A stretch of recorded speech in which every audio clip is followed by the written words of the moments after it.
សួស្តីបងប្អូនទាំងអស់គ្នាប្រជាកសិករហើយនិងពេទ្យសត្វនៅពេទ្យសត្វគឺជាថ្នាំ3ប្រភេទដែលសំខាន់នៅសម្រាប់ចាក់សត្វព្យាបាលជំងឺហើយមកប្រភេទនេះគឺទី1ហ្នឹងគឺថ្នាំអាម៉ុកស៊ីស៊ីលីនមានមុខងារដូចជាសម្រាប់បាក់តេរីក្រាមបូកនិងក្រាមដកការពារគ្រុនក្តៅបិទដំណងអាហារទល់លាមកលាក់វៀនសួតផ្លូវដង្ហើមហើយកម្រិតប្រើប្រាស់ទៅលើសត្វគោ3ជ្រូកកាពែជៀមប្រើ1មីលីត្រឬ10គីឡូនៃរាងកាយ1មីលីត្រមក10គីឡូកាដាមសាច់ដុំឬក៏សស្បែកសាច់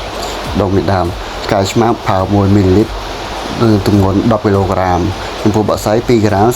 លាយជាមួយទឹក3-5លីត្រប្រើរយៈពេល3-5ថ្ងៃចប់គ្នាហើយហាមប្រើនៅយកសាច់21ថ្ងៃនិងក្រោយយកដោះ3ថ្ងៃយ៉ាងមិញទេប្រភេទថ្នាំមួយទៀតគឺហៅថាជាថ្នាំប៉ងឌីស្ត្រាប់គឺជាមានមុខងារ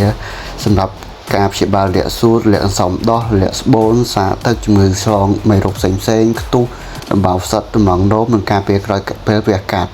វាមានប្រសិទ្ធភាពរបួសផងដែរហើយកម្រិតប្រើលើគោក្របីជ្រូកអីប្រើ5មីលីត្រក្នុង100គីឡូហើយពូមាន់ទាប្រើ 0.25 ក្នុង1គីឡូហើយហាមប្រើនៅពេលយើងប្រើប្រាស់ថ្នាំហ្នឹងក្រោយយកសាច់21ថ្ងៃជប់ប្រើនៅពេលវា21ថ្ងៃក្រោយពេលពិឃាតហើយ1ថ្ងៃនៅពេលយកទឹកដោះហើយផែនថ្នាំហ្នឹងគឺសំខាន់គឺយើងប្រើរយៈពេលចន្លោះពី3ថ្ងៃមិនអាចប្រើចប់គ្នាបានទេយើងប្រើថ្ងៃទី1ខាន1ថ្ងៃហើយថ្ងៃទី3យើងចាប់ដើមប្រើម្ដងទៀតព្រោះមានប្រសិទ្ធភាពខ្លាំងហើយប្រើចំណុះវា10ទៅ15មីលីត្រក្នុងមួយជុលយើងមានន័យថាប្រើមួយថ្ងៃម្ដងមួយថ្ងៃអញ្ចឹង3ថ្ងៃប្រើម្ដងហើយចំណែកឯថ្នាំទី3គឺជាថ្នាំប្រភេទឡាំងកូម៉ៃស៊ីនហៅថ្នាំផ្សះព្យាបាលការពារមានមុខងារដូចជាឆ្លងមេរោគស្បែកអាប់សេរបួសមានផ្លូវដង្ហើមវាក្អកម៉ៃក្រូផ្លាស្មារាកជ្រូករាកស្គរជាដើមហើយចងលើស្អឹងសន្លាក់ជួយជាបាត់សន្លាក់ពុកឆ្អឹងគឺជើងហើយកម្រិតប្រើប្រាស់ចំពោះលើគោក្របី1មីលីត្រប្រើ15គីឡូរាងកាយក្នុងមួយថ្ងៃហើយជ្រូកជាប្រភេទប្រើ1មីលីត្រស្មើ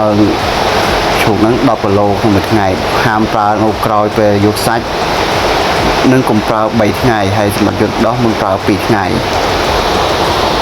ហើយចំពោះថ្នាំមិនមែនតែប៉ុណ្ណឹងទេមានច្រើនជាងហ្នឹងទៀតសម្រាប់ព្យាបាលទៅលើបាក់តេរីឆ្លងមេរោគផ្សេងទៀតអញ្ចឹងត្រឹមតែ